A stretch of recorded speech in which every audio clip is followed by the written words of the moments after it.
নমস্কার। অংশুমালী আয়োজিত সেতু সঞ্চারের আরেকটি পর্যায় নিয়ে আমি স্বপন রায় উপস্থিত হয়েছি। আজ আমার সঙ্গে আছেন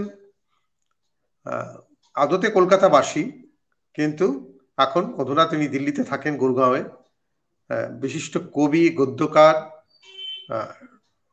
সঙ্গীতজ্ঞা মৌমিতা মিত্র। মৌমিতা, স্বাগত সেতু সঞ্চারে।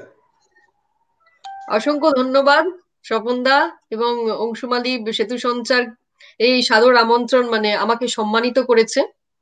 আমি সত্যি এখানে এসে আপ্লুত। আমরা আমরা যেটা চেষ্টা করছি সেটা হচ্ছে যে যে বাংলা সাহিত্যের যে হুম। বৃহৎ স্পেকট্রাম রয়েছে, সবকটা স্পেকট্রাম হ্যাঁ। ধরা সম্ভব হয় না, হুম। তবু চেষ্টা করে হুম। যাচ্ছে আর কি। সেখানে কোনো ফ্রিঞ্জ বলে কোনো ব্যাপার নেই, এই সামগ্রিকই একটা কেন্দ্র, যে অমুক হ্যাঁ। জায়গা একটা কেন্দ্র আর বাকিরা প্রান্তিক তা নয়।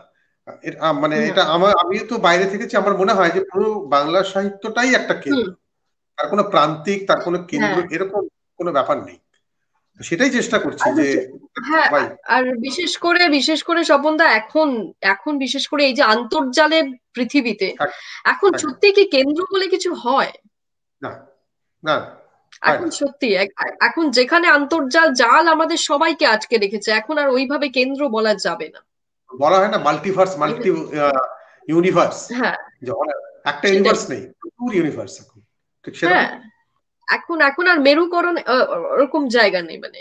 না, না, না, একেবারেই নেই। বেশ, এবারে আমি ওই কাস্টমারি কোশ্চেনে যাচ্ছি।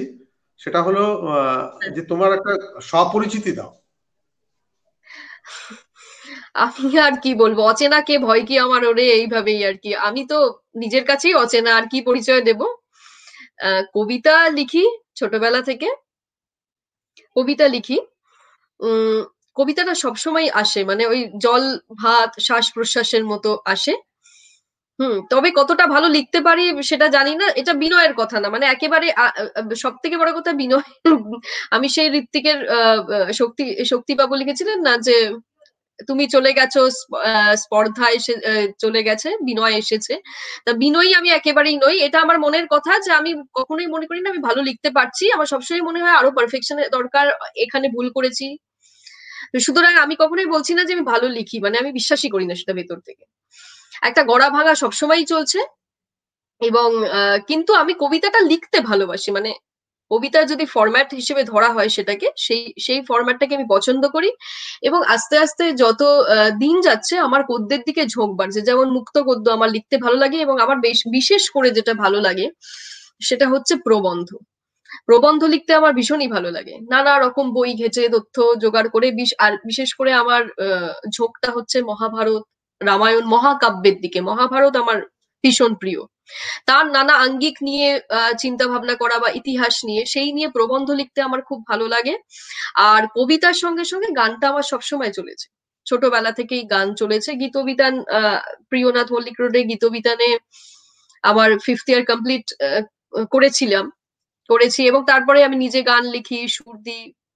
এটা আমার সেই শ্বাস প্রশ্বাসের মতো, এটা আমার কোনো কষ্ট করতে হয়নি। আর এখন যত দিন যাচ্ছে দেখছি গদ্য, আবার রিসেন্টলি আমি একটা নাটকও লিখেছি, সেটাও বলবো। সীতাকে নিয়েই একটা নাটক লিখেছি। সেটা সেটা এই 23শে ডিসেম্বর একটি এঞ্জেল ভিশন সোসাইটির শর্ট প্লে ফেস্টিভ্যালে সেটা প্রদর্শিত হবে। তো মানে আমি আমি সবসময় এটাই বলতে পারি যে, অনেকে বলেন মানে কোনো একটা বিষয় তুমি আটকে থাকো না কেন, যারা অনেকেই বকে ঝোকে দেন যে তুমি এটাও করো ওটাও করো, কিন্তু আমি সবসময় মনে করি যে প্রত্যেকটা মাধ্যমই এক একটা ভাষার মতো। যে ভাষাকে আমি যে কাজে লাগাতে পারবো, আমার কোনো একটা অনুভূতি হয়তো আপনি সেটা কবিতায় লিখে দিতে পারলেন, কিন্তু আমি সেটা মনে করছি পারলাম না, আমি সেটা তখন নাটক করে বোঝাচ্ছি, বা হয়তো প্রবন্ধ লিখে বোঝাচ্ছি, বা আমি আমি দু একটা এই লকডাউনে শর্ট ফিল্মও করেছি। একটা এডিটিং এর কাজে আছে, একটা হয়েছে, দু চারজন দেখেছেন। তো এইভাবে আমি ভিজুয়াল আর্টটা সবসময় আমার মাথায় থাকে, ওটা আমি ছেড়ে থাকতে পারি না, এটা আমি বলবো। Great, great. আমি সবাইকে জানাই যে আমি ওর সব গুণগুলো জানতাম না। এটাই হয়, যারা প্রচার বিমুখ হয় তারা নিজেদের মধ্যেই আত্মস্থ থাকে। তো আজ এখানে আনতে পেরে আমার ভালো লাগছে এর জন্য যে এই এই এই গুণগুলো তো জানতাম না। নাটক, এমনকি ফিল্মে ইন্টারেস্ট, খুব ভালো লাগছে বন্ধু। এবার আমরা কিছু কবিতা শুনবো তোমার। আচ্ছা শুরু করি, আচ্ছা কিছু কবিতা আচ্ছা। শোনাও। মানে এই এই লকডাউন তো আমাদের জীবনে একটা অন্যরকম পরিস্থিতি, মানে এই পরিস্থিতি তো আমরা কখনো সামনাসামনি সম্মুখীন হইনি। এবং এই কবিতাটার মধ্যে আমি সেই সবাইকে ধরেছি, শুধু লকডাউন বলে না, বিশ্বের সব সব মানুষকেই আমি ধরতে চেয়েছি। আমি পড়ি কবিতাটা, পিঁপড়ে। এটা দিয়ে শুরু করি। ঝড় বৃষ্টি মানেই সেই বিড়ম্বনা, জালনার ধার ঘেঁষে। ঝড় বৃষ্টি মানেই সেই বিড়ম্বনা, জালনার ধার ঘেঁষে এক সারি লাল পিঁপড়ে ওপর থেকে নিচ, তার ঠিক পাশেই আরেক সারি নিচ থেকে ওপর, প্রত্যেকের ঠোঁটেই মেওয়ার সবুর। জীবন্ত না হলে টয় ট্রেনের লাইন ভাবা যেত। কিন্তু ঝড় বৃষ্টি মানেই সেই বিড়ম্বনা, এক সারি লাল পিঁপড়ে লাহোর থেকে অমৃতসর, পশ্চিম থেকে পূর্ব দিনাজপুর, তেলেঙ্গানা থেকে ছত্তিশগড়, জালনা থেকে ইনফিনিটি, জালনা থেকে ইনফিনিটি। জীবন্ত না হলে রেখাগুলোকে সরল ভাবা যেত।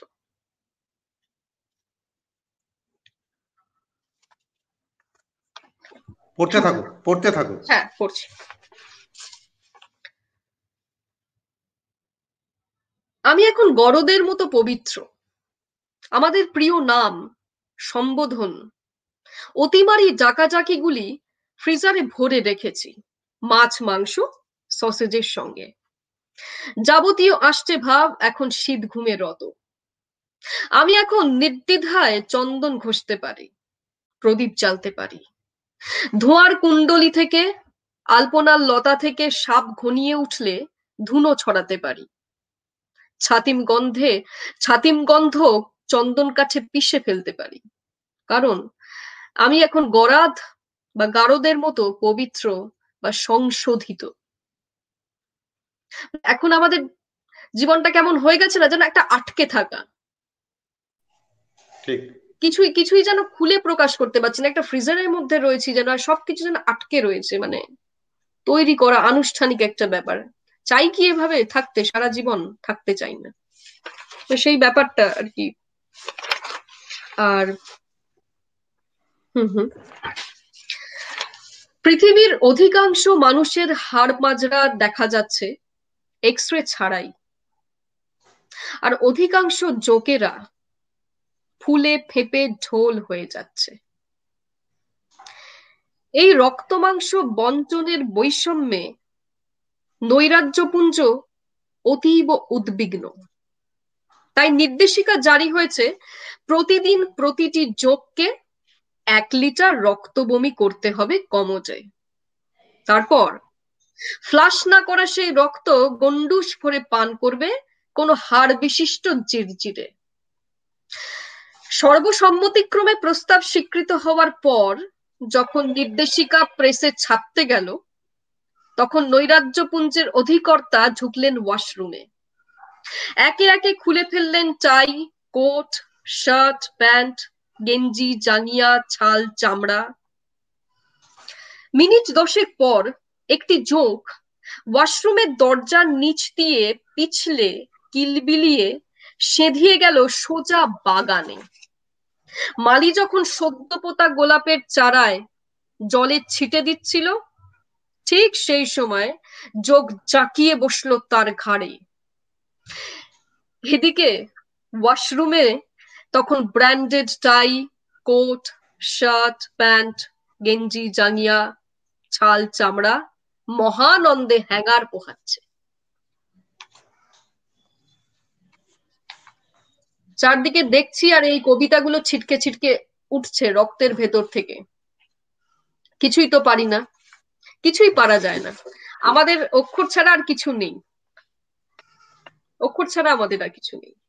সুতরাং ওটাই। এটা হচ্ছে একটা প্রেমের কবিতা। অভ্যেসটা থাক, চাওয়ার থেকে না চাওয়াটাই যখন গাঢ় ও সুদূর প্রসারী, তখন সেই অভ্যেসটাই থাক। এই দেখো না, শুকুর দেবার সময় কাপড় মেলার তারও কেমন নৃত্য পটিয়সী। তাই বলে কি তারের সঙ্গে কাপড়ের অমুখ কিছু আছে? রোদ্দুর নিহত হলে রং বেরঙের বিকেলগুলো পাটে পাটে ভাঁজ হয়ে আলনা থেকে সন্ধে হয়ে নামে। তখন কে বলবে বলো, তারের সঙ্গে কাপড়ের অমুখ কিছু ছিল? তাই বলছি, না পাওয়াই যখন শ্রেয় ও দীর্ঘায়িত, অভ্যেসটা থাক। বাহ, কয়েকজন অতিথি এসছেন, দুজন, আমি তাদের একটু স্বাগত জানিয়ে নিই। সুদীপ ঘোষাল এবং মেঘ, মেঘ অতিথি। সুদীপ বলছেন ভালো কবিতা, মেঘ দারুণ লাগলো প্রথম কবিতাটা, দ্বিতীয় কবিতা সম্পর্কেও আরে বাহ, মেঘ লিখেছে। আমরা কবিতার এই প্রথম পর্বটা এখানে এ করে একটু কথায় যাই। কথা হচ্ছে যে আমি ধরো প্রত্যেকেরই তো একটা শুরু থাকে, মানে স্টার্টিং, জীবনের দৌড় ওই স্টার্টিং ব্লক থেকে শুরু হয়। সেরকম তোমার শুরুটা কোথায়, কোন জায়গায় সেটা, মানে তারপরে স্কুলিং, কলেজ, এবং তোমার লেখালেখির শুরু, পত্র পত্রিকা, এই সব নিয়ে একটু বলো। আমি জন্মেছি তো কলকাতায় জন্মেছি, ভবানীপুরে। আমাদের ভবানীপুরে জন্মেছি, ইউনাইটেড মিশনারিতে, আমার কাছেই school, united missionary girls high school. তারপর 11-12 পাড়া স্কুলে, রমেশ মিত্র আরো কাছে। আর তারপর সিটি কলেজে পড়াশুনো। তা এখন আমার বাড়িতে আমার বাবা বাংলার টিচার। এবার আমার জেঠু কবি ছিলেন। আমাদের বাড়িতে এক আলমারি ভর্তি বই, সাহিত্যের, কবিতার। সুতরাং সেই সেই সাহিত্যের পরিবেশটা নিয়েই আমি জন্মেছি। আমি দেখেছি ঘরের মধ্যে 4-5টা ডিকশনারি বই সবসময় খোলা। আমার বাড়ির অলংকারটাই এই বই। সুতরাং সেটা আমি দেখেছি, সেইভাবে আমি বড় হয়েছি। সেটা তো ঠিকই কথা। এবং দ্বিতীয় কথা হচ্ছে, আমি এই যে গীত অভিধানে যেতাম শনি রবিবার, স্কুল তো আমার করতে ভালো লাগতো না। আমি বরাবরই ঘরকুনো ছিলাম, একটু বাতাসে ভাসা। আমার মা বলতেন যে এ কোন জগতে থাকে, এ মেয়ে ঠিক মাটির নয়, এই কোন জগতে ভেসে থাকা মেয়ে। তা আমি ভেসে থাকা মেয়ে ছিলাম। আর আমার ওই শনি রোববার স্কুল যেতে ভালো লাগতো না। সেই অঙ্ক 45 মিনিট ধরে করো, আবার হিস্ট্রিও 45 মিনিট ধরে করো। আমার তো হিস্ট্রি করতেই ভালো লাগতো, অঙ্ক ভালো লাগতো না, জোর করে করতে হবে। ওই জোর, বাধ্যবাধকতা, এই জিনিসগুলো আমার অত ভালো লাগতো না। কিন্তু স্কুলটা দেখতে খুব ভালো ছিল, একটা ছোট মাঠ, একটা বড় মাঠ। ছোট মাঠের অসাধারণ সারি, ছোট মাঠের উপর যখন মেঘ ঝুলে পড়তো মশারির মতো, আর তখন একটা ভীষণ ভালো পরিবেশ হতো। এবং ছোট টিফিনের পরেই দেখা যেত অঙ্ক ক্লাস, এবং ভীষণ কড়া টিচার ছিলেন, অঙ্ক টিচার। এবং উনি সবসময় ছোট টিফিনের পর আসতেন। এবং 12টার ঝোঁক বলে বর্ষাকালে একটা ব্যাপার আছে, দেখবেন 12টার পরেই একটা, অন্তত আমি দেখেছি 12টার পরেই একটা ঝোঁক আছে, বৃষ্টির ঝোঁক। এবার কিছুতে ঘাড় নড়াতেও পাচ্ছি না, অথচ দেখছি আস্তে আস্তে মেঘে ছোট মাঠটা একেবারে মশারির মতো ঝুলে রয়েছে, মেঘ, কালো মেঘ। এবার ভাবছি যে বৃষ্টিদের বাসর সজ্জা দেখবো। এমন সময় দিদি এসে, অঙ্ক দিদিমণি এসে বসে বললেন। ঘাটটা এইভাবেই থাকতে হলো। যখন ঘাটটা ফেরালাম, তুমি চলে গেলেন, তখন দেখছি যে আকাশটা পুরো, মানে বৃষ্টি স্নাত হয়ে গেছে, সব খেলা শেষ। গায়ে হলুদও হয়ে গেছে, বাসর তো হয়েই গেল। আর একটা অন্য রকমের হরি খেলা। তা এইরকম ভাবে আমি ওইভাবেই দেখতে ভালোবাসতাম। ক্লাস করার থেকে আমি ভালোবাসতাম ছোট মাঠ দেখতে, বড় মাঠের ডালিয়াগুলো দেখতে। সেগুলোই আমার মনে আছে, সেগুলোই আমার ভালো লাগতো। আর আমার যেটা কথা, সেটা হচ্ছে ভীষণ ভাবে যেটা আমার সাহিত্যে অনুরাগ বৃদ্ধি করেছে, যে ছোটবেলা থেকে, সেই মানে 7 বছর বয়সে আমি চিলড্রেন ফার্স্ট ইয়ারে গীতবিতানে ভর্তি হই, মানে রবীন্দ্রসঙ্গীতে। এবার রবীন্দ্রসঙ্গীত যে কি একটা বিষয়, সে তো আর আপনাদের কি বলবো, মানে আমার বলাটাই ধৃষ্টতা। ওই যে সারা জীবন দিল আলো, ওই যে কথাগুলো ভেতরের মধ্যে প্রবেশ করলো, তখন যে তেমন করে বুঝেছি তা না। আবার এই যে লোকে বলে যে শিশুরা তো শিশুরা তো বোঝে না, ওদের এসব কি বোঝে না, না সবাই বোঝে, প্রত্যেকের একটা নিজের মতো করে নেওয়ার ব্যাপার আছে। শিশুরাও কিন্তু নিজের মতো করে বোঝে। আমরা যে ভাবি যে ওরা বোঝে না, তা না, ওরা ওদের মতো করে বোঝে। হ্যাঁ, ওই যে সারা জীবন দিলো আলো, হয়তো ওইভাবে বুঝতে পারছি না, কিন্তু ওই যে আলোটা প্রবেশ করছে, ওই আলোটা প্রবেশ করছে, ওই যে গ্রহ চাঁদ, ওই যে একটা বিস্তৃত একটা ব্যাপ্তি। এবং আমি বলছি না আমার বারবার খুব বর্ষা ভালো লাগে, বসন্ত ভালো লাগে, সেই বর্ষা আসে বসন্ত। এবার যখন ক্লাসিক্যালও তো ভয়েস ট্রেনিং হতো, মল্লার স্যার যখন ক্লাসিক্যাল ট্রেনিং দিতেন, আর বর্ষার সময় উনি মিয়াকি মাল্লার ধরতেন, আর গীতবিতানে সেই বড় বড় জালনা, হ্যাঁ বড় বড় জালনা, সেই আকাশে মেঘ ছেয়ে আছে, আর এদিকে মিয়াকি মল্লার স্যারের গলায়, মল্লার স্যারের গলায় মিয়াকি মাল্লার, মানে সে যে কি এক অদ্ভুত মাধুর্য। মানে সবকিছুই তো আর্টের সমস্ত ফর্ম গুলোই তো মানুষকে ঋদ্ধ করে না নানাভাবে। শুধু নয় যে কবিতা, রবীন্দ্রনাথের গান সেটাও হচ্ছে। আর তারপরে একদম। বসন্তকাল যখন হতো তখন দেখতাম যে আমাদের না গীতবিতানে এত খুব সুন্দর বড় বড় জালনা, অনেক আকাশ দেখা যেত, জালনাগুলোই দরজার মতো, সে আগেকার দিনে যেমন হতো না, বিরাট বড় বড় আর কালো গড়া। এবার আমি তো দেখতাম এরকম করে। আর বসন্ত যখন আসতো তখন কি হতো, আমাদের গীতবিতানের পেছনে কিছু পলাশ, শিমুল, এরকম বাসন্তী গাছ থাকতো। তারা সারা বছর নিজেদের মধ্যে জটলা করতো, কিন্তু বসন্ত হলে তারা তারা অ্যানিমিক হয়ে পড়তো। তারা তাদের যত রক্ত আছে সব একেবারে দেহ থেকে শুষে নিংড়ে ডালে ডালে পাতায় পাতায় ঝরিয়ে দিত, বমি করে দিত, এবং আমরা হঠাৎ দেখতাম সমস্ত গাছের মাথা লালে লাল।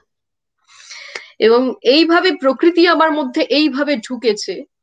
উম গীতবিতানের অনেক অবদান আছে, রবীন্দ্রসঙ্গীতের অনেক অবদান আছে। গ্রেট, এবং গ্রেট। আমি আমি শ্রোতাদের জানাচ্ছি, দর্শক যারা দেখছেন, যে এই যে একটা অসম্ভব কল্পনা প্রবণ একটি মেয়ে, এবং সে কি সংযত ভাষায় প্রকাশ করলো। আমি অনেকদিন ধরে অনুষ্ঠান করছি, এইভাবে প্রকাশ করতে কাউকে দেখিনি। খুব ভালো লাগলো বলতে।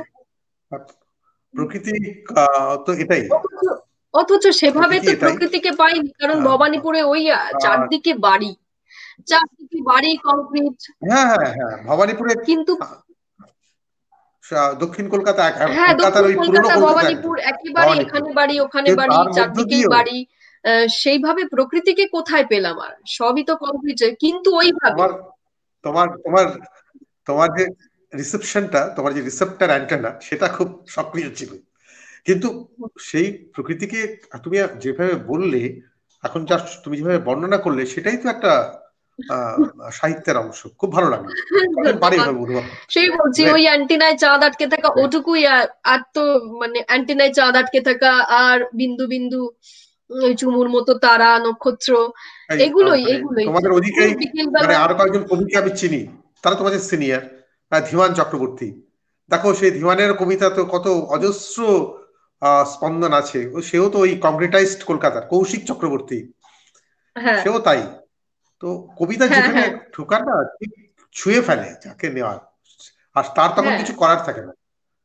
যখন তাকে ধরে ফেলে মানে তখন সে ওই বাধ্য হয়, তোমার মতো সত্যি সত্যি। আর মানে এর জন্য আর এই প্রকৃতি আর রবীন্দ্রনাথ দায়ী, আর জীবনানন্দ ভীষণ ভাবে দায়ী। জীবনানন্দের ওই কথাবার্তার মধ্যে সবকিছু কি আর তাকে কি আর ছোঁয়া যায়, কিন্তু ওইভাবে মানে তার যে ওই যে হেমন্তের ধান, ওই যে বিষণ্ণতা, হয়তো ওই ওই প্রকৃতিটা আমাকে খুব, মানে আমি বলি জীবনানন্দ আমাকে শাশ্বত খুন করেছে। কারণ হ্যাঁ সত্যি তাই, মানে শাশ্বত খুন করেছেন, কারণ তারপরে আর তো আমি বেঁচে উঠতে পারলাম না, অনেক কিছু হতে পারতো, অনেক কিছু, কিন্তু সেই দিকে মনটা গেল না। সবসময় যেন একটা সাহিত্যের ব্যাপ্তির মধ্যেই আমি বিচরণ করতে ভালোবাসি। সেই রামকৃষ্ণ একবার বলেছিলেন না যে তোমার অমৃত কিরকম তোমার সমাধির পুনর্জন্ম। পরে কিরকম। হ্যাঁ, মানে খুন হবে সমাধির পর তোমার কিরকম পুনর্জন্ম। ব্যাপার হয় নাকি, রামকৃষ্ণ বলেছেন না যে সমাধির পর কিরকম ব্যাপারটা হয় নাকি, একটা গামলায় একটা মাছ ছিল, তাকে হঠাৎ সমুদ্রে যদি সে লাফিয়ে পড়ে, তাহলে তার যেরকম একটা অবস্থা হয়, সেটাই যেন ঠিক, সমাধির ঠিক। পরের ভাব। তো সাহিত্যের ব্যাপারটাও তাই, যে জীবনানন্দ পড়ে না তারপরে মনে হয় যেন গামলাটা ভেঙে যে সমুদ্রে ঝাঁপ দিলাম, আমার আর পাড়ে ওঠা হলো না, আমি অপার হয়ে বসে আছি এখনো। সেটা আমাদের পক্ষে সেটাই। ভালো হয়েছে। আর কয়েকজন অতিথি এসেছেন, আমি স্বাগত জানিয়ে নিই। চঞ্চল নায়ক, অংশুমালীর এই অনুষ্ঠান বেশ আকর্ষণীয়, বেশ দারুণ আলোচনা, খুব ভালো লাগছে। তপন মুখার্জি সাথে আছি, ভালো লাগছে। মমতা দাস অসাধারণ লাগছে। আমি প্রত্যেককে স্বাগত জানাচ্ছি। যারা শুনছেন, আমরা আরো কথাবার্তা বলবো। তো আমার আর একটা হ্যাঁ, প্রশ্ন তো আছে, যে তারপরে তোমার হুম। স্কুল হলো, কলেজ হলো, হ্যাঁ, তোমার লেখালেখির শুরু কিভাবে হলো? হ্যাঁ, সেটাই আমি মানে বলছি যে এইভাবে এবার কি করতে হচ্ছে। আমি কোম্পানি সেক্রেটারিও পড়ছিলাম গ্রাজুয়েশন করার পর। তারপরে পড়ছিলাম, একদিন কি হয়েছে, মনটা বিষণ্ণ ছিল। আমি ভাবলাম, আমি না এমনি গিয়েছিলাম, আমাদের বাড়ি থেকে হাঁটতে হাঁটতেই আমরা নন্দনে শিশির মঞ্চে ওই ওই জায়গাটা চলে যেতে পারি, একদম বাড়ি থেকে হাঁটা পথ তো। হ্যাঁ, একদম যোগবাজার ধরে ধরে হাজরা ধরে মানে সোজা হেঁচে গেলেই ব্যাস, রাম মন্দিরের ওপাশ দিয়ে গেলেই পার হলেই শিশির মঞ্চ। তো এমনি একদিন গেছি হঠাৎ সেটা তখন 2008 শেষ দিক, 2009 এরকম গিয়েছি। তারপরে হঠাৎ না, আমি না কখনো যাইনি, মানে এটা আমি একেবারে কত মানে বড়ই তখন আর কি, অনেক বড়। তা যাই হোক, ওরকম গ্রাজুয়েশনের পরেরই কথা বলছি। তা আমি গিয়েছিলাম যে 2000, আমি তো বলছি 2008-9 কথা। তা গিয়েছি, গিয়ে আমি হঠাৎ না, আমার কি কৌতূহল হয়েছে, জীবনানন্দ সভাঘর বলে একটা সভা মধ্যে ঢুকে পড়েছি। ঢুকে দেখি কবিতার আলোচনা হচ্ছে, কবি সম্মেলন। মানে আমি জীবনে এই প্রথম জানলাম যে কবিদের কোনো সম্মেলন হয়। তার আগে আমি জানি গানের হয়, আমি এখানেই বারবার এসেছি, সিনেমা দেখতে এসেছি, দু একবার নাটক দেখেছি, কিন্তু আমি জানি না যে কবিদের সম্মেলন হয়। এটা একেবারে অদ্ভুত আবিষ্কার। এবং দেখি যে শুধু কবিরা কবিতা পড়ছে, মানে আমি ভাবলাম যে বাবা, কবিতারই এরকম একটা অনন্য জগৎ আছে। আর কত অল্প বয়সে আমি দেখেছি, অনেকে জানেন কত ঋদ্ধ, আমার থেকে কত পড়াশুনো, কত ছোট ভাই আছে, আমার বোন আছে, তারা যে কি ভালো লেখে, ঈর্ষা করি আমি তাদের। কিন্তু আমার মানে দেরি করেই আর কি এই জায়গা, এমনি খাতার পাতায় যা লিখছি লিখছি, কিন্তু এইভাবে যে লেখালেখির একটা ওরকম আলাদা জগৎ আছে, সেখানে গেলাম। তারপরে এবং এমন হলো যে সেখানে আবার একটা কবিতা সম্মেলনই চলছিল, মানে রীতিমতো কবিতা উৎসবই চলছিল তখন, কোনো সরকারি মানে 3 দিন পর্ব বা এরকম। তা ইনভাইটেড কবিরা ছিলেন, সেদিনকে কম এসেছিলেন। তা তখন যিনি অ্যাঙ্কার ছিলেন, তিনি রানাদা বোধহয়, তিনি বললেন যে কেউ কি পড়তে চান। আমি বললাম যে আমি পড়তে পারি, আমি নিজে থেকেই বললাম। হ্যাঁ, তারপর উনিও ভাবছেন এ কি অসভ্য মেয়ে, বা যাই হোক, কি আর বলে, যে মেয়ে বলে ফেলেছে যখন, ঠিক আছে আজকে কমও আছে, একে ডেকে নাও। বলে আমি দু একটা কবিতা পড়েছি তখন। তারপরে কবিতা পড়ার পর তখন একজন দেখলাম যে এগিয়ে এলেন, কবি সুমিতাভ ঘোষাল। তিনি বললেন যে আচ্ছা তোমার নাম কি, আচ্ছা শোনো, আমাদের একটা খোলা মন বলে একটা অ্যাসোসিয়েশন আছে, খোলা মন বলে, সেটা দীর্ঘকালের অ্যাসোসিয়েশন, একটা কালচারাল অ্যাসোসিয়েশন, সেখানে কবিতা পাঠ হয়, গান হয়, সবকিছুকেই আমরা এনকারেজ করি, এবং সেটা একেবারে চক্রবেড়িয়া নর্থ। তাহলে তুমি একদিন এসো না। তা আমি ভাবলাম যাই তাহলে। প্রতি মাসের বুধবার হতো। তা এক বুধবার চলে গেলাম। তারপর গিয়ে তো আমি একটা বিশাল বড় জগৎ পেয়ে গেলাম।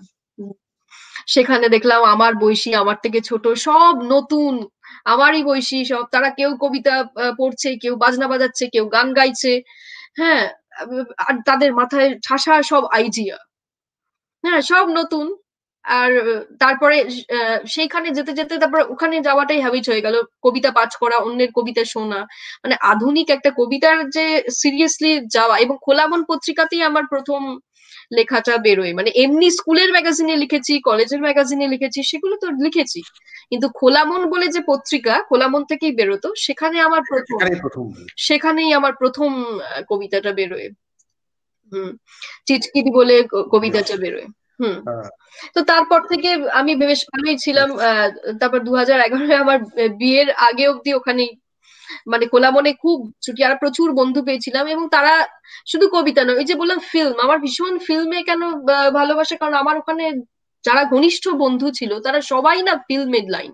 কেউ ফিল্ম নিয়ে পড়াশোনা করছে, কেউ শর্ট ফিল্ম করে নিজেদের ছাদেই প্রজেক্ট করছে সেটা। হ্যাঁ, 5-10 জন বন্ধুকে নিয়ে, সুতরাং আর আমি তারকভস্কির নাম জানলাম। হ্যাঁ, আমার ফিল্ম নিয়ে মানে মাথা খারাপ হওয়াটা সেই থেকে আস্তে আস্তে শুরু হলো, সিরিয়াস ফিল্ম দেখার নেশাটা সেই থেকে শুরু হলো আমার। তারপরে তো আমি তারপরে 2011-এ আমি এলাম গুড়গাঁওতে। হঠাৎ দেখি যে একটা একদম অন্যরকম পরিবেশ, বাড়ির লোকটাও তেমন চেনা নয়, যার সঙ্গে এলাম। হ্যাঁ, আর বাইরেও ভাষা চিনি না, একেবারে পরিবেশ আলাদা, গাছ অনেক আছে কিন্তু গাছগুলো সব অন্যরকম। কেউ যেন চান করেনি, ভাত খায়নি, শুকনো শুকনো। গুড়গাঁও হরিয়ানা, আপনি যদি বাংলা থেকে, আমি তো শুধু গাছদের দেখি, গাছরা কি কি ভীষণ অন্যরকম। আমি যখন রাজধানীতে প্লেনে গেলে আলাদা কথা, কিন্তু যখন আমি রাজধানীতে করে যাই, যাওয়ার কথা বলছি, যখন আমি রাজধানীতে করে দিল্লি থেকে কলকাতা যাই, এবার রাতটা তো পার হলো, যখন ঘুম থেকে উঠে সকালবেলা দেখি যে বিহারে চলে এসছে, সম্পূর্ণ অন্যরকম, পুরো ভিজে, অথচ আগেও পুরো গাছপালা যাচ্ছে, ক্ষেত যাচ্ছে, আবার ওইখানে পৌঁছেও গাছপালাই দেখছি, কিন্তু পুরো অন্যরকম। মনে হচ্ছে যেন কেউ যেন মুহুর্মুহু জলের ঝাপটা দিচ্ছে প্রকৃতিকে ভীষণ ভাবে।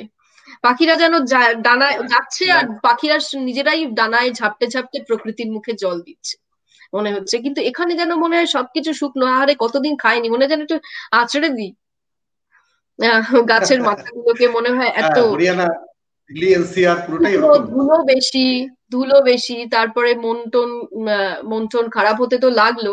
প্রথম দুর্গাপুজো, আহ স্বামী আমি গেলেন আমি তোমার অফিসে। দিল্লির হুম। ব্যাপারে আসছি। তার আগে হ্যাঁ। তার আগে প্রণয় দেব এসছে, প্রণয়কে স্বাগত জানাচ্ছি। আমরা তোমার কিছু লেখা শুনবো আরো। নমস্কার। তারপরে দিল্লির আচ্ছা, ব্যাপারে যাচ্ছে, দিল্লির সাহিত্য। আচ্ছা, তাহলে আমি আমি কি একটা মুক্ত গদ্য শোনাব? হ্যাঁ, শোনাও, অসুবিধা নেই। আচ্ছা, তাহলে আমি মুক্ত গদ্য শোনাই।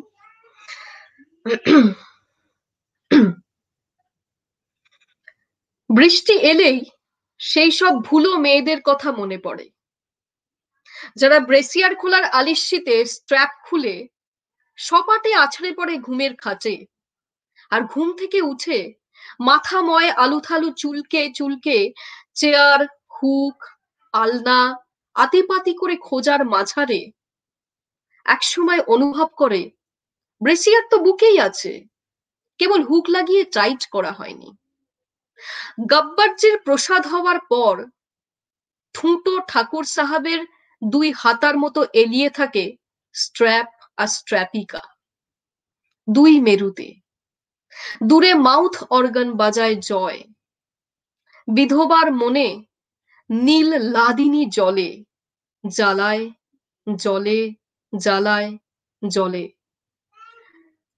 বৃষ্টি এলেই সেই সব সম্পর্কের কথা মনে পড়ে যায়, যা বুকে থাকে কিন্তু টাইট করা হয় না।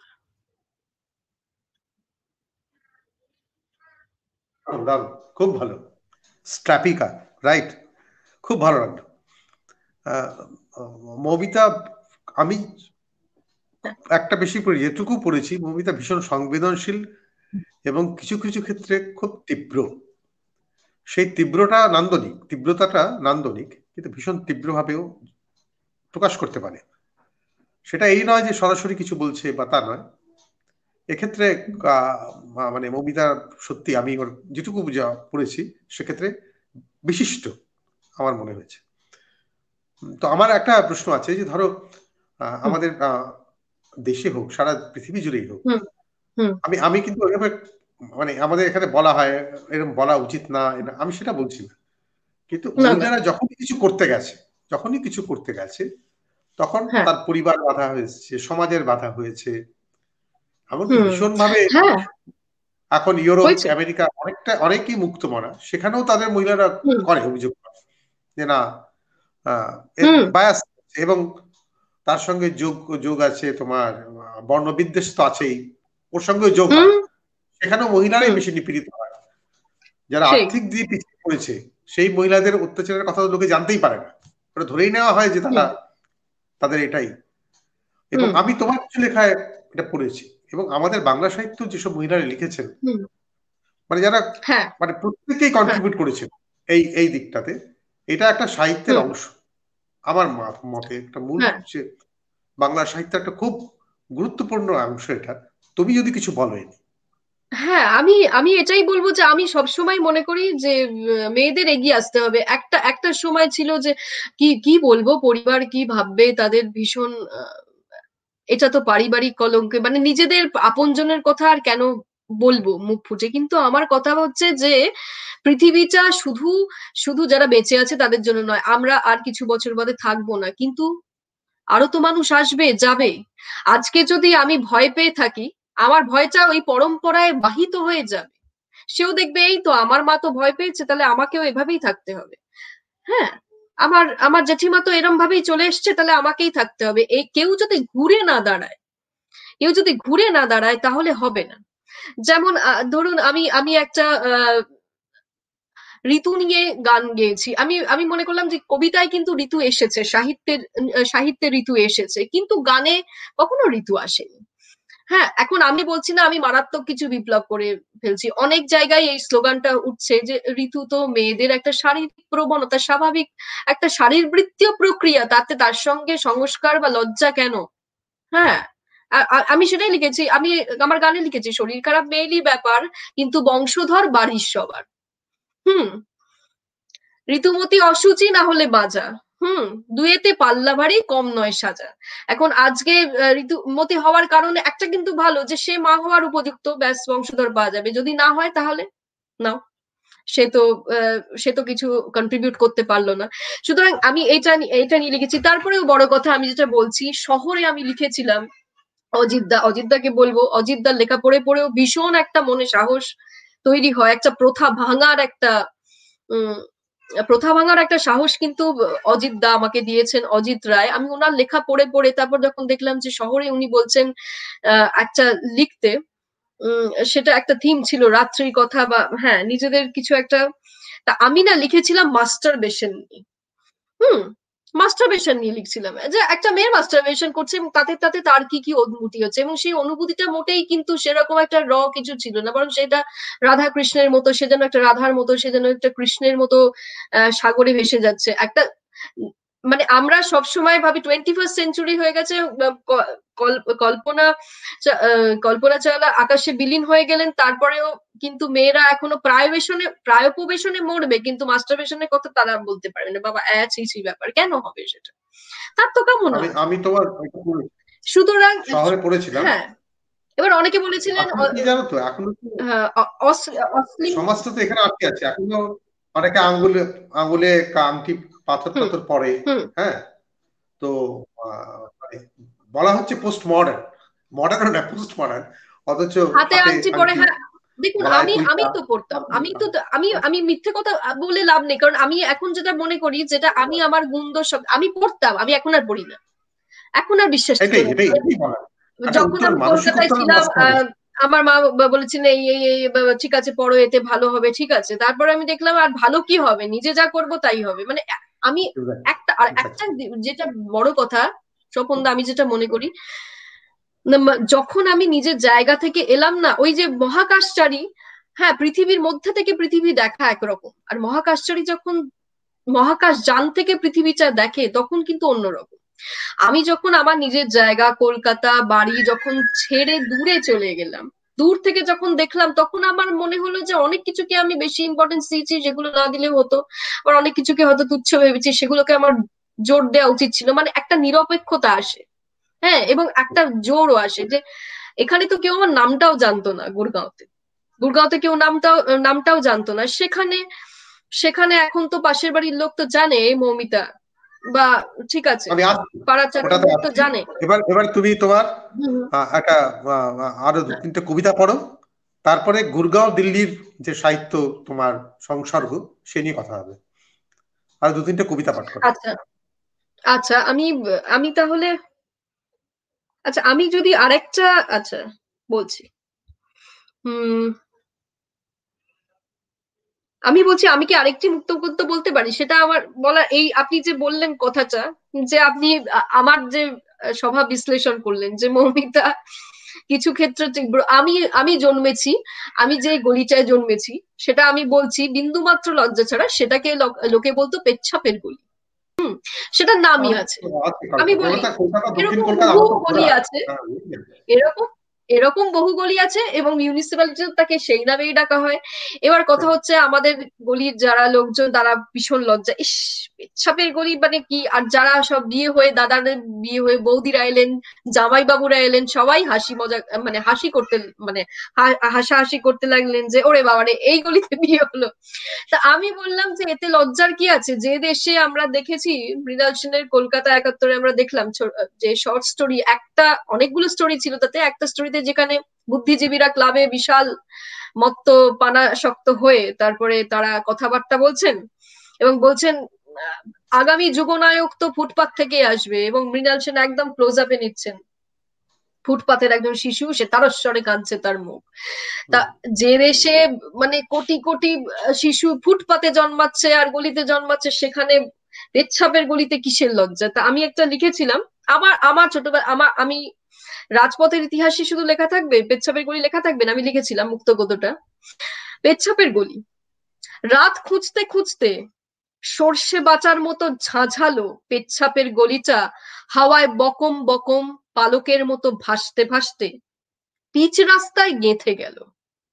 থানা, কর্পোরেশন সবার কাছেই গলিটা পেচ্ছাপের গলি, লোকের মুখে তো বটেই। ওই গলিতে যারা জন্মাতো তাদের চোখ ফোঁটা থেকে কাজল হয়ে ছানি পর্যন্ত তারা দেখতো ভদ্রলোক অভদ্রলোক সকলে অনন্ত কিউসেক জল ছাড়ছে গলির দুধারে 24 ঘন্টা। দুর্গন্ধের বান ডেকে যেত ঠাঠা জ্যৈষ্ঠে, কিন্তু পাড়ার খুব খুঁতখুঁতে আর না কুচু জেঠিমা কাকিমা ছাড়া কেউ রুমাল ব্যবহার করতেন না, কারণ ওই গন্ধ অক্সিজেনের মতোই বাকিদের শ্বাস প্রশ্বাসে মিশে গেছিল। তারপর একদিন প্রস্রাব যুগের অবসান করতে এগিয়ে এলেন টাইলস অবতার। দেওয়ালে চুনকাম করে দুপোঁচ সাদা ঝালিয়ে তাতে সাদা টাইলসে বিশুদ্ধ গণেশ, শিব, শেরাওয়ালি, লক্ষ্মী পরপর আসন গ্রহণ করলেন। প্রথম প্রথম খুব কষ্ট হতো ভিস্তিওয়ালাদের। এতদিনকার অভ্যেস শুধু যাওয়া আসা স্রোতে ভাষার মাঝে প্রস্রাব গলিতে এসে স্রোত বাড়িয়ে যাওয়া। তারা অতি কুণ্ঠার সঙ্গে শেষ গণেশ বা প্রথম গণেশ, মানে যে যেদিক থেকে আসছে তার উপর, শেষ গণেশ বা প্রথম গণেশের আর গলির দেওয়াল শেষ বা শুরু হওয়ার মধ্যে যে ইঞ্চি কয়েক ফাঁক পেতেন, সেখানে এই লিঙ্গ সংকোচনের কাজটি সেরে ফেলতেন। অগত্যা ওই কয়েক ইঞ্চিতেও লিঙ্গরাজ বসে পড়লেন। পেচ্ছাপের গলি আর 5টা গলির মতোই নিরামিষ গলি হয়ে গেল। না, এক ছাপোষা পেচ্ছাপের গলির নর্দমা থেকে নর্মদা হওয়ার কাহিনী কোনো ইতিহাস বইয়ে লেখা থাকবে না, যদি না কেউ রাত, শ্মশান, একাকিত্ব আর শেষ সন্ধে ডাস্টবিনের গাড়িতে সবার অলক্ষ্যে কুকুরের উৎকণ্ঠা বাড়িয়ে ছুঁড়ে ফেলা কালো কাপড়ে লোকানো মাসিকের ফেলনা খুঁজতে বেরোয়। গ্রেট, দারুণ। কয়েকজন অতিথি এসছে, আপনি স্বাগত জানিয়ে নি। প্রতাপ মুখার্জি এসছেন, আচ্ছা গান শোনাতে বলেছে, গানে আসছি আমি। আচ্ছা, শিবু মন্ডল খুব ভালো বলেছেন। মৌমিতা, তন্ময় বীর, মৌমিতা নিজের শৈলী তৈরি করে নিচ্ছে, বলা চলে তামিমৌ শৈলী। ফরিদ সিফাতুল্লাহ এসছে, বসন্তা জানিয়েছে। অনেক অতিথি, আপনারা থাকুন। রুমা রায় এসছেন, স্বাগত রুমা রায়, দারুণ বলেছে। তাহলে আমরা গদ্য হলো, কবিতা হলো, অনুষ্ঠানও একটু শেষের দিকে যাচ্ছে, তো একটা গান করো, একটা গান হলো। আমি তো 2009, আমার এখনো মনে আছে 2009-এর 16ই মার্চ প্রথম আমার গান এসেছিল। সে গানটা খুবই খুবই ছেলে মানুষের ছিল, অপরিণত ছিল, কিন্তু সেটা প্রথম গান এসেছিল সেই দিন। এত ভালো লেগেছিল যে আমি গানের কথা লিখে আবার ডেট দিয়ে রেখেছিলাম, সেই ডেটটা আমার আজও মনে আছে। তা সেই গানটা সেই থেকে শুরু। তারপরে একদিন একটা গান আপনি এলো আমার বর্ষাকালে, এমনি হারমোনিয়াম বাজিয়ে, বর্ষা এলেই কি করি আমি অন্ধকার করে ঘর অন্ধকার করে হারমোনিয়াম নিয়ে বসে পড়তাম। হারমোনিয়াম বাজাতে পারি না, সাপা চিপে গাইতাম। এরকম করে করে সেই গানটা এসেছিল আমার, সেই গানটাই গাইছি। সুখ আধো আধো মুখ কাঁদো কাঁদো, তোর মন কি রে কি নেই। সুখ আধো আধো মুখ কাঁদো কাঁদো, তোর মন কি রে কি নেই। ঘরে আলো জেলে নয়ন মেলে দেখ, তোর সব আছে চোখ নেই। সুখ আধো আধো মুখ কাঁদো কাঁদো, তোর মন কি রে কি নেই। ভাঙা গড়া গড়া ভাঙার নিত্য কাহিনী, তারা তাদের মতো সবাই পূর্ণ বুঝতে পারিসনি। ভাঙা গড়া গড়া ভাঙার নিত্য কাহিনী, পথে টুকরো টুকরো পথে খুচরো খুচরো, দরিদ্র তুই তাইতেই। পথ টুকরো টুকরো পথে খুচরো খুচরো, দরিদ্র তুই তাইতেই। ঘরে আলো জেলে নয়ন মেলে দেখ, তোর সব আছে চোখ নেই। সুখ আধো আধো মুখ কাঁদো কাঁদো, তোর মন কি রে কি নেই। সুখ দুঃখেরা এ পিঠ ও পিঠ পিঠো পিঠি বোন, ওদের মা একজন রে মা একজন। সুখ দুঃখেরা এ পিঠ ও পিঠ পিঠো পিঠি বোন, ওদের মা একজন রে মা একজন। হৃদয় দুই তারে বাজায় তাদের একটি সুরেতেই। হৃদয় দুই তারে বাজায় তাদের একটি সুরেতেই। ঘরে আলো জেলে নয়ন মেলে দেখ, তোর সব আছে চোখ নেই। সুখ আধো আধো মুখ কাঁদো কাঁদো, তোর মন কি রে কি নেই। সুখ আধো আধো মুখ কাঁদো কাঁদো, তোর মন কি রে কি নেই।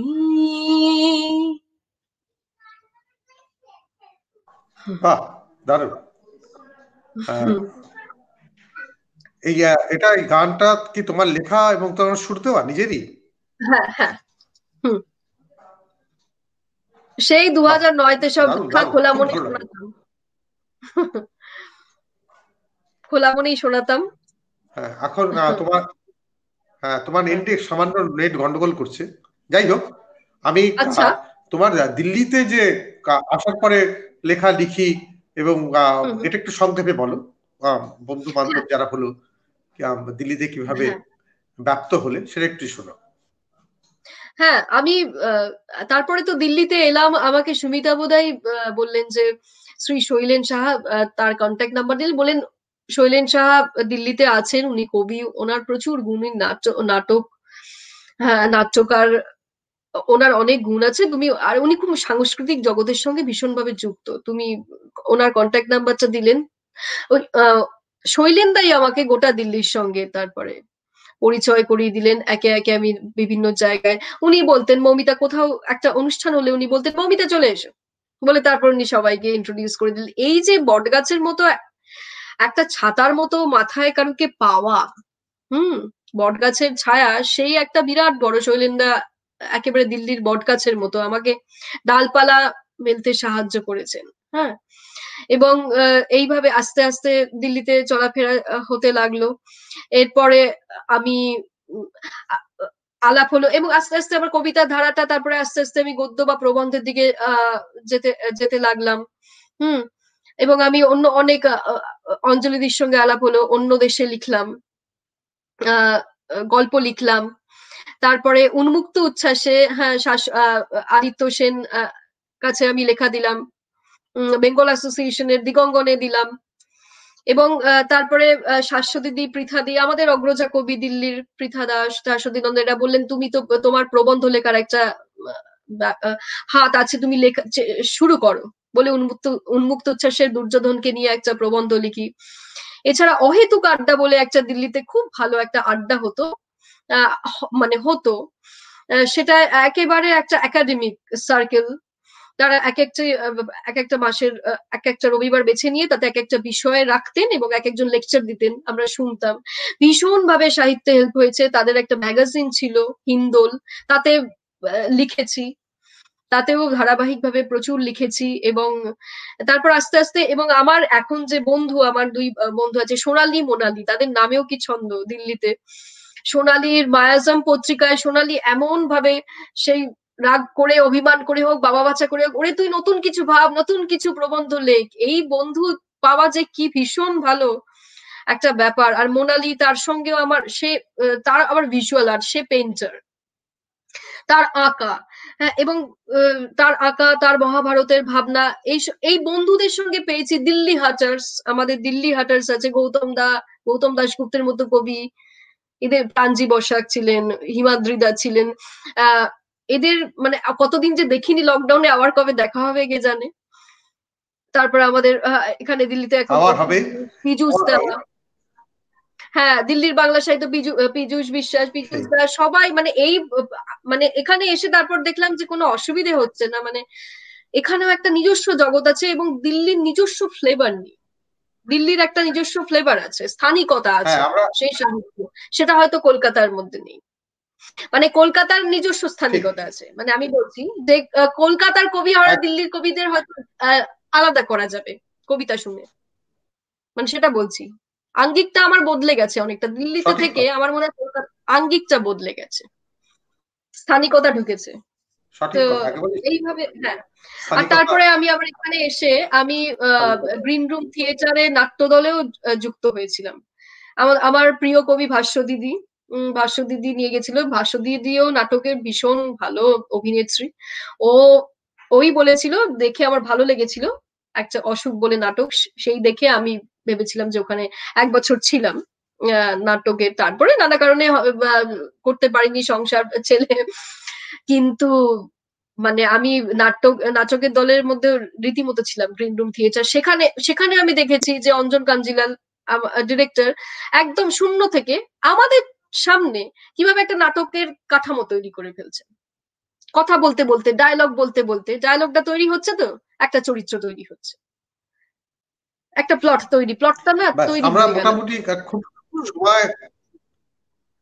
সময় এত সংক্ষিপ্ত, আমরা মৌমিতার সামগ্রিক ভাবে তো আনতে পারলাম না, কিন্তু অংশ তো হয়তো পেরেছি, কারণ এবার আমাকে প্রোগ্রামটা গোটাতে হবে। তার আগে আমি তোমায় একটা শেষ প্রশ্ন করব, যে ধরো কোনো কারণে তোমাকে নির্বাসনে দেওয়া হলো, তাহলে তুমি কোন 3টে বই নিয়ে তোমার সঙ্গে যাবে? অন্যান্য জিনিস তো নেবেই, 3টে বই। আচ্ছা, 3টে বই, হ্যাঁ। এক তো আবার নির্বাসনে যদি দেওয়া হয়, তাহলে আমার যেন কোনো তারকবসির কোনো নস্টালজিয়া বা স্টকার বা মিরার সিনেমার যে প্রকৃতি আছে সেই প্রকৃতির মধ্যে আমায় ফেলে দেওয়া হয়, সেটা এই নির্বাসনেরও একটা শর্ত আছে। আর দ্বিতীয় কথা, 3টে বই, একটা নেব গীতবিতান, আর দ্বিতীয় মহাভারত, আর তৃতীয় হচ্ছে টুনটুনির বই, উপেন্দ্র কিশোরের।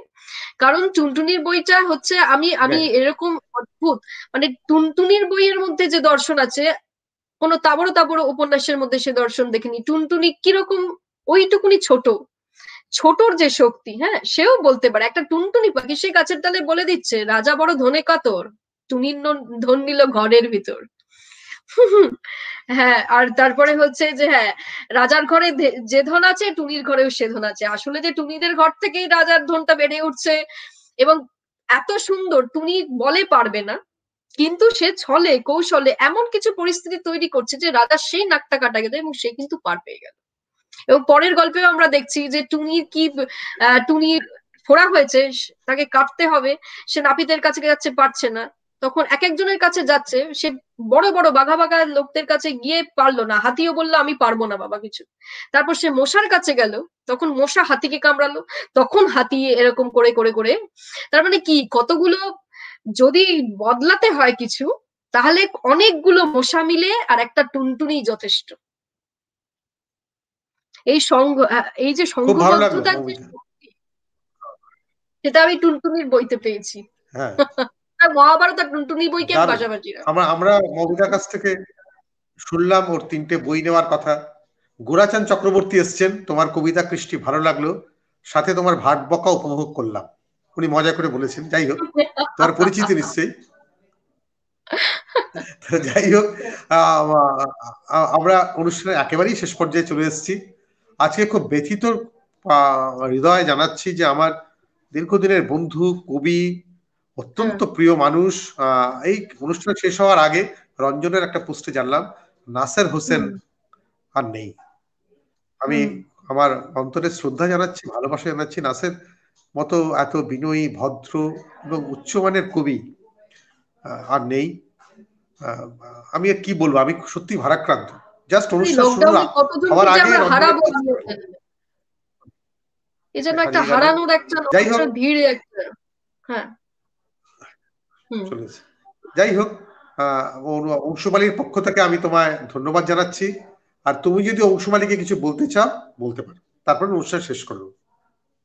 আমি আমি এটাই বলতে চাই যে এই যাত্রাটা অব্যাহত থাক, এই এই সাহিত্য, এই সংস্কৃতির যাত্রাটা না অব্যাহত থাকে, এবং এটা খুব ভালো কাজ। এই যে বললাম যে এইরকম আড্ডা যত হবে, মেরুকরণ থেকে আমরা তত বেরিয়ে আসতে পারবো। তত জগৎ বিস্তৃত হবে আমাদের কাছে, এবং আমরাও পরস্পরকে জানবো। এই এই সেতু সঞ্চারের এই সেতু সঞ্চার নামটা ভীষণ ভীষণ ভালো।